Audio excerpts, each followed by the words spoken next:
তো গত কয়েকদিন আগে আমি আপনাদের সামনে একটা শর্টস ভিডিও এনেছিলাম, মানে শর্ট ভিডিও আপলোড করেছিলাম, যেখানে আমি বলেছিলাম যে 2026 সালে যদি পশ্চিমবঙ্গে বিজেপি ক্ষমতায় আসে তাহলে আমি আমার গোপ কামিয়ে দেবো। এবং এই কথা বলার পেছনে যে কারণগুলো রয়েছে সেটা নিয়ে আমি একটা লং ভিডিও তৈরি করব, এটা আপনাদেরকে বলেছিলাম। তো আজকের ভিডিওতে আমি সেই কারণগুলো আপনাদের সামনে তুলে ধরার চেষ্টা করব, মানে যে কারণগুলো দেখে আমার মনে হয়েছে যে 2026 সালে বিজেপি পশ্চিমবাংলায় ক্ষমতায় আসবে না, সেই কারণগুলো আমি আপনাদের সামনে তুলে ধরার চেষ্টা করব। তো এই নেগেটিভ টপিকে যাওয়ার আগে চলুন প্রথমে একটু পজিটিভ কিছু দেখে নিই। ममता बनर्जी की कुंडली को देख के मैं बोल रहा हूँ, ममता बनर्जी अपना लास्ट इलेक्शन लड़ रही है। ममता बनर्जी बंगाल में रिपीट नहीं होगी। बंगाल में बीजेपी सत्ता में आएगी। मुख्यमंत्री किसको बनाएगी ये बीजेपी का प्रश्न है, लेकिन बीजेपी 100% सत्ता में आएगी बंगाल में। और बंगाल में फिर से जो हिंदुत्व है जिसको दबाया गया है, इसका फिर से उद्भव होगा। बंगाल के लिए आने वाला टाइम गोल्डन टाइम है, गोल्डन इरा टाइम है। তো দেখলেন জ্যোতিষশাস্ত্র কতটা এগিয়ে গেছে, মানে কতটা আপডেট হয়েছে। মানুষের ভবিষ্যৎ বলা হতো, মানে কোনো ব্যক্তিগত একজন মানুষ তাদের হাত দেখে সেই ভবিষ্যৎ যেখানে নির্ধারণ করতে পারতো, সেখানে তারা একটা রাজনৈতিক দলের ভবিষ্যৎ বলে দিতে পারছে। ভাবতে পারা যায় যে আমাদের এই সমস্ত অ্যাস্ট্রোলজার যারা রয়েছেন তারা এতটাই আপডেট, এতটাই আপডেটেড।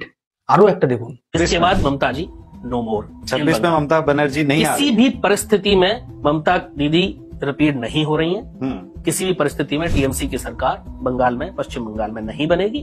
भारतीय राजनीति एनडीए, अगर मैं कहूं एक ही बात है, एनडीए की सरकार वहां बनने वाली है, जिसमें बिल्कुल भी सोचने की आवश्यकता नहीं है।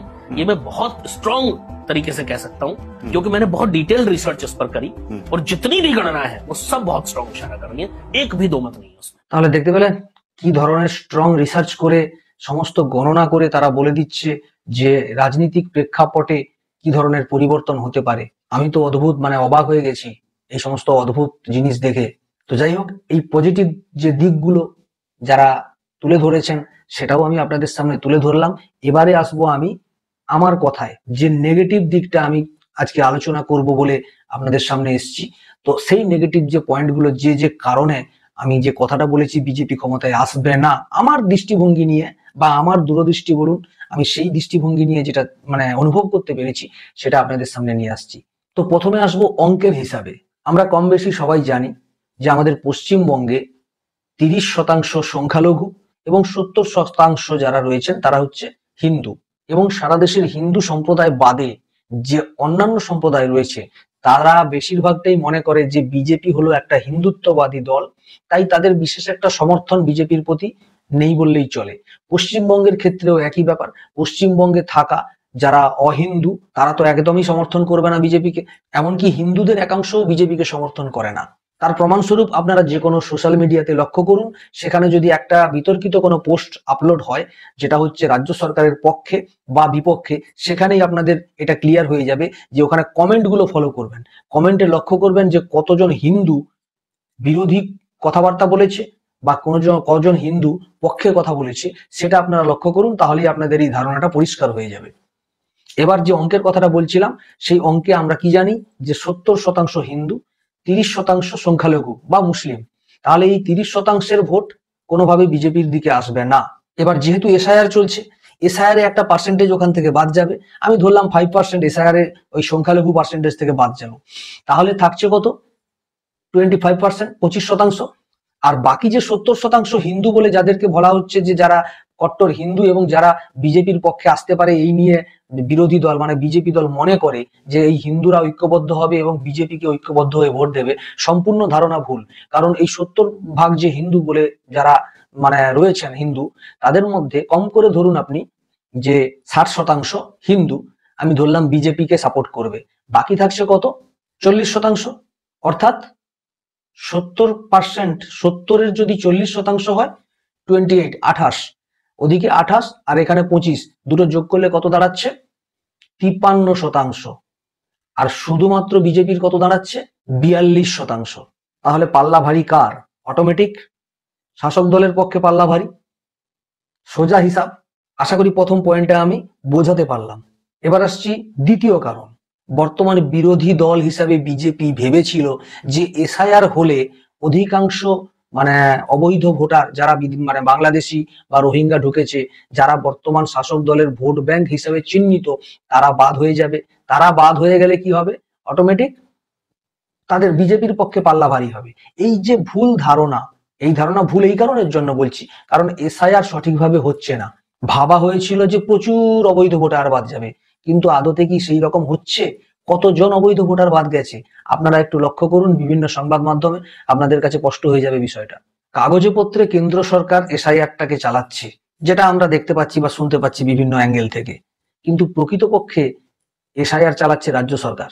কারণ রাজ্য সরকারের কর্মচারী ছাড়া এসআইআর কখনো সম্ভব হবে না।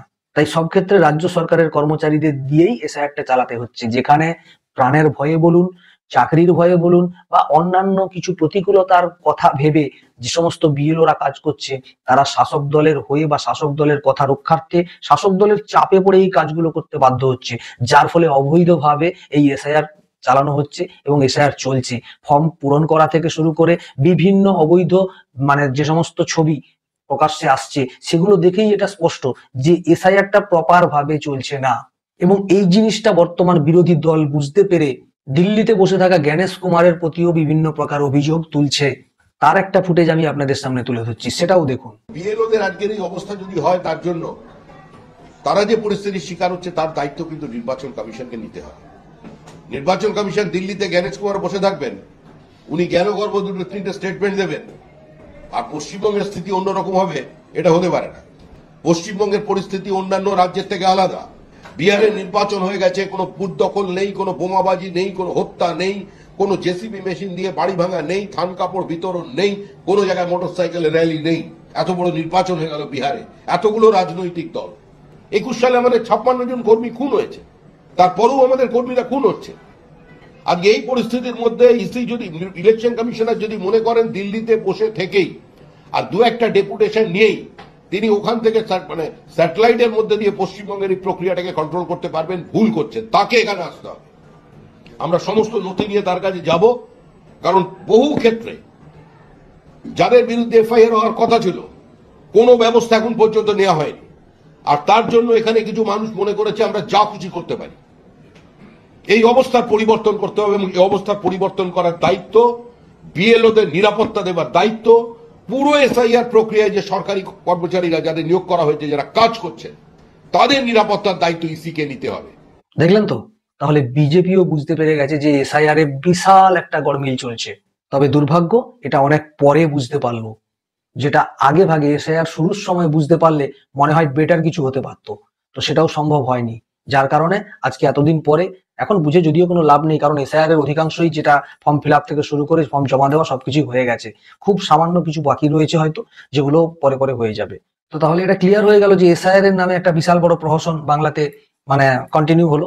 পুরোটাই পরোক্ষভাবে রাজ্য সরকারের পরিচালনাধীন হয়ে চলছে।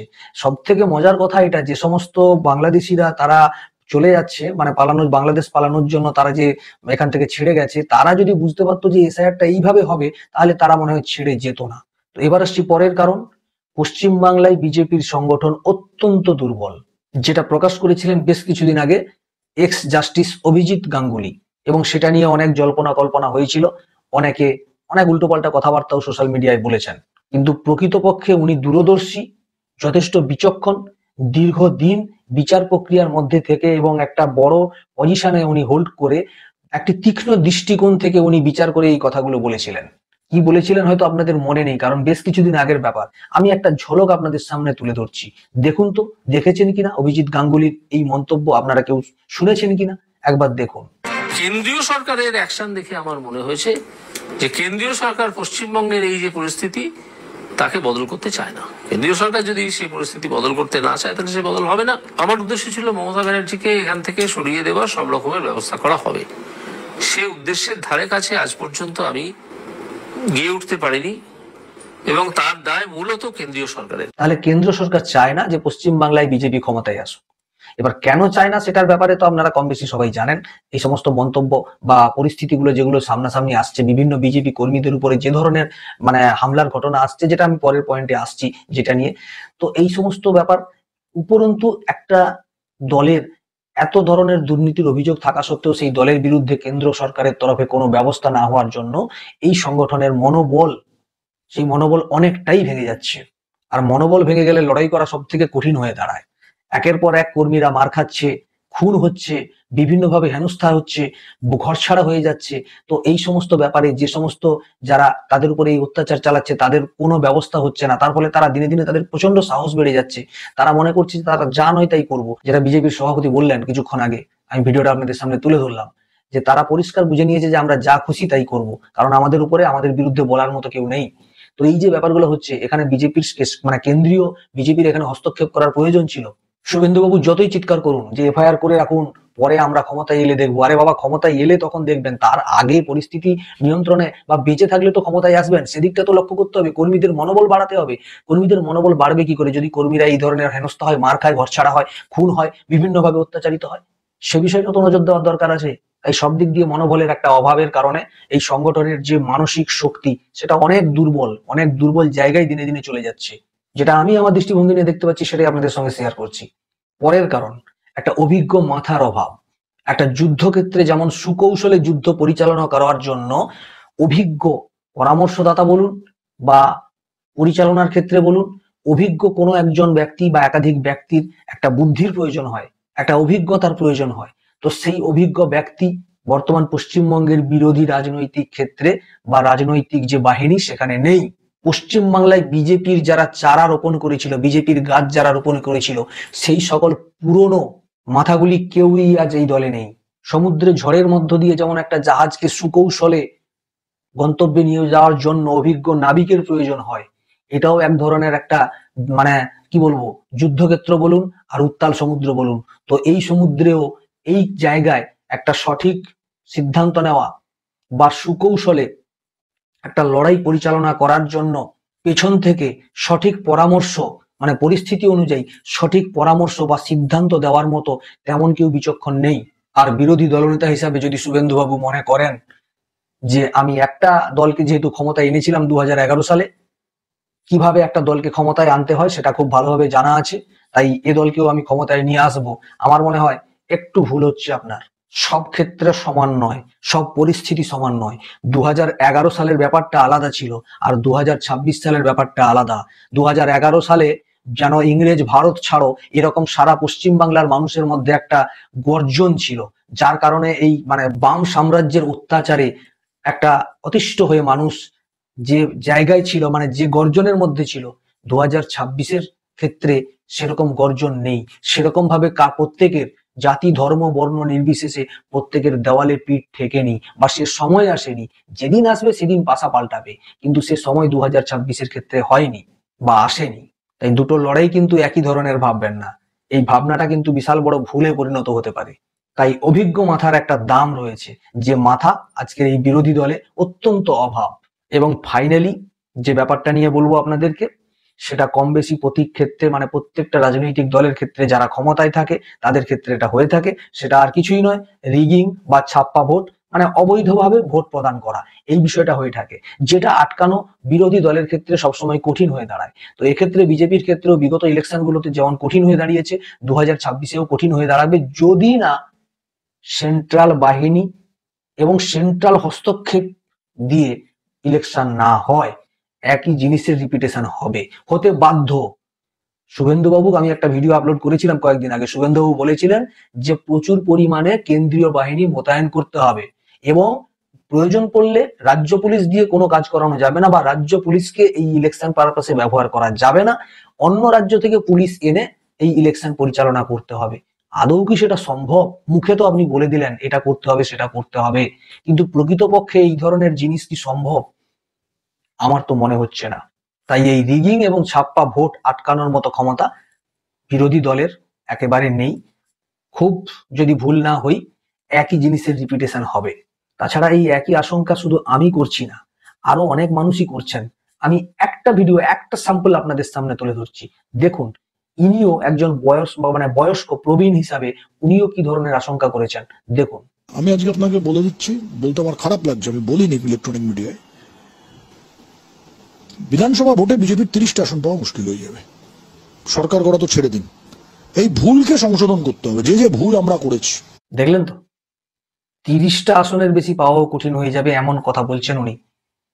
কারণ ভুল সংশোধন করতে হবে, যে ভুল করা হয়েছে। এবারে ভেবে দেখুন কি কি ভুল করা হয়েছে, বিরোধী দল হিসাবে আপনাদের কি কি ভুল রয়েছে। আর বাকি আমি যে সমস্ত পয়েন্টগুলো আপনাদের সামনে তুলে ধরলাম, মানে যে কারণগুলো আপনাদের সামনে তুলে ধরলাম, আমার কথার সাপেক্ষে সেগুলোর যদি কোনো কারণ ভুল হয়ে থাকে, আমি যদি ভুল বলে থাকি, দর্শক হিসাবে যারা দেখছেন তারা অবশ্যই কমেন্ট সেকশনে জানাবেন, লিখে জানাবেন আমাকে। আর আমার এই আশঙ্কাকে আপনারা ভবিষ্যৎবাণী হিসাবে ধরুন, আর যাই ধরুন না কেন, যদি আমার এই কথা ভুল বলে প্রমাণিত হয় তাহলে তো রয়েছে আমার গোঁফ, আর যদি ঠিক হয় তাহলে সবারই মঙ্গল হবে, সবারই ভালো হবে। তাই অবশ্যই কমেন্টে জানাবেন। নমস্কার।